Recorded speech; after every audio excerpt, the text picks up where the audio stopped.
تركني ورجع لي، وتركني ورجع لي، بعد تركني ورجع لي. وفي كل مرة استقبله برحابة صدر، وبين كل مرة ومرة تكون مدة طويلة. ولما يرجع أقول أكيد ما بيقدر يصبر عني وما بيفكر في غيره، من كذي رجع. وفي يوم من الأيام كنت جالسة مع صديقاتي نسولف، وتعرفون جلسة البنات نسولف عن كل شيء.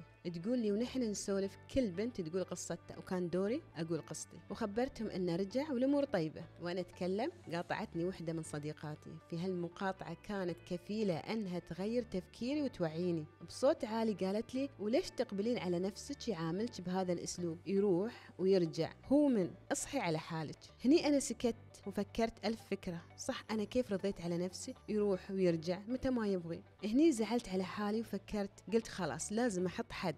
وصرت أنا أروح متى ما أبغي وأرجع متى ما أبغي، مش هو. والتفت لحياتي وأمور دنياي وتغيرت. كان هو ماخذ كل تفكيري، وهم متى بيرجع وليش هالمرة طول في الغياب. كان هذا هو تفكيري بس. والحين لا، حياتي أهم، ومش أي حد يدخل ويطلع فيها متى ما يبغي. أنا أحدد متى وكيف. وقبل كنت أردد مقولة ما بيصبر عني وبيرجع، وترى يفكر فيني. لكن بعد المعاناة اللي كنت أنا عايشتنها، وبعد الصحوة اللي أنا صحيتها، وبعد تفكير شفت هالمقولة غلط ومحيتها من بالي. وقبل ما نشرب كوب الشاي مع صاحبة بودكاست قصة وشاي، خبروني مقولة يصبر عنه بيرجع صارت معاكم، ولا توافقوني الرأي أن اللي يحبك مستحيل يصبر عنك لو يوم؟